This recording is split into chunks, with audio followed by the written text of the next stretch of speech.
May 2020.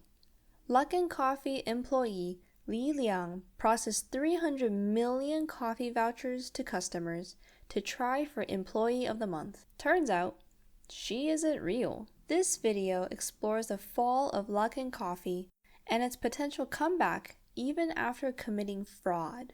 For 2 decades, Starbucks was trying to get the Chinese addicted to coffee, and Luckin Coffee came in and said, "Thanks for all the hard work. I'll take it from there." They were the hottest Chinese stock of 2020.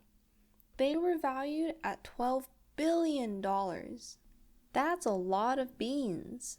Luckin Coffee popularized coffee vouchers to give major discounts to customers and used a cashierless, app-based model, which made the public believe they were more like the next big tech startup. Red flag? More like a crimson banner the size of the Great Wall. This all sounds nice and all to customers, but in order to make a profit, Luckin Coffee would need to drastically raise the price of its coffee. At Luckin's all-time high, hedge fund Muddy Waters accused them of inflating sales. Soon after the reports were released, Luckin Coffee admitted they didn't inflate sales, they faked them.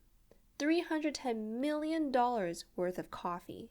Turns out, Chairman Liu had a bunch of shell corporations buying these vouchers in bulk.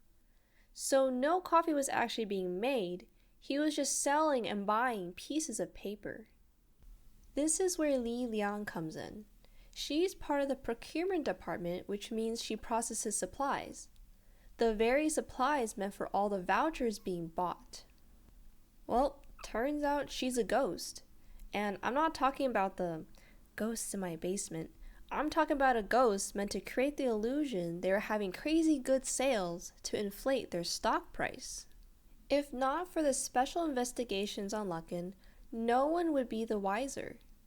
This just shows how difficult it was to verify the claims and numbers of a consumer internet company. Naturally, the CEO and the COO who were involved in the fraud were fired. COO Jian Liu has been terminated as well. He was blamed by the company when the scandal broke out as the man behind the alleged fraud and fabricating transactions, as you said, that totaled more than $300 million, which is now under investigation by the company. The two have also resigned from. And oh man, their stock looked like it went on the biggest drop on a roller coaster ride. After its IPO at $17, it reached a high of $50, only to drop all the way down to $4. Luckin Coffee faced so many lawsuits. It got delisted from NASDAQ and had to pay $180 million just to settle charges by the SEC. Yet, surprisingly, this wasn't the end for Luckin Coffee. Curiously, insiders provided an investment bailout of $260 million, which will help pay off that settlement. After a fraud scandal that would have sent most companies to the Grande graveyard, Luckin has risen from the ashes like a perfectly roasted phoenix. They took the money, and so began the Chinese Odyssey. Unlike Theranos or Enron, who completely shut down after they were exposed, Luckin actually had something tangible to continue: thousands of stores serving up tons of coffee. Luckin took its second life very seriously, expanding stores and franchises to double of what it was before. The company also expanded its menu to include more sweet drinks, positioning itself as a competitor not just to Starbucks, but also to popular boba shops.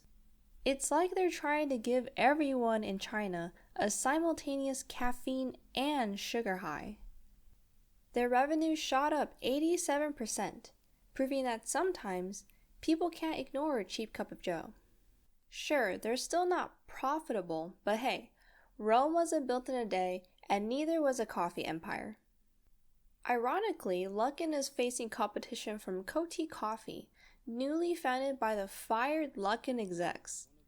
Round 2 of scams, anyone? Scammers getting to scam again isn't unique. It sounds just like how key figures involved in the Enron scandal went on to start new ventures or consult for other companies.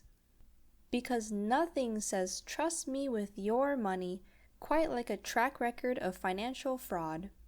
Luckin's survival through the pandemic was aided by its app-only model, which only proved advantageous when you weren't supposed to touch others within a 6-foot pole. Now the company is winning a price war by keeping coffee dirt cheap. For instance, their popular coconut latte that retails for 32 yuan, or $4.47, can be purchased for as little as 20 yuan with Luckin's discounts. Meanwhile, another user was offered the same drink for only 9 yuan, which is $1.25 from the discount algorithm. That's literally cheaper than buying a bottle of water from McDonald's.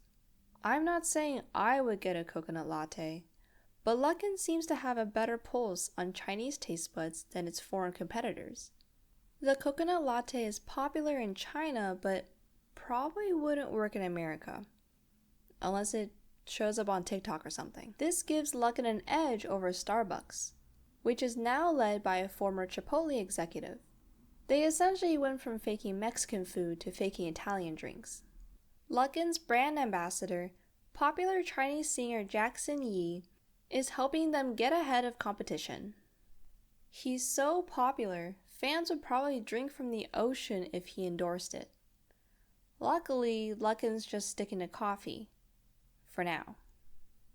Luckin's success proves that in the world of consumer behavior, convenience is king and cheap is queen. Many people will not care about a company's past misdeeds.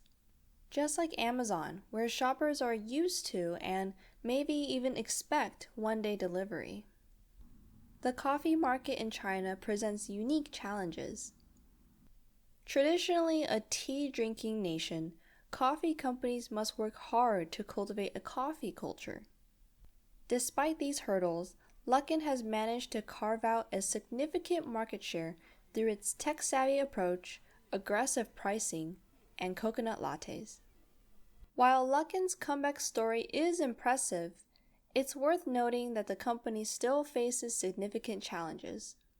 It's not yet profitable, and the shadow of its past fraud looms large in the minds of regulators and some investors.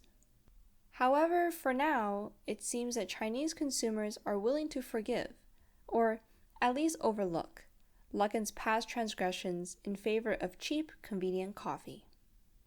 Either way, Luckin's journey is proof that in the coffee business, it's not about how you fall, it's about how you regrind. Thanks for visiting Too Big to Frog. We'll see you next time.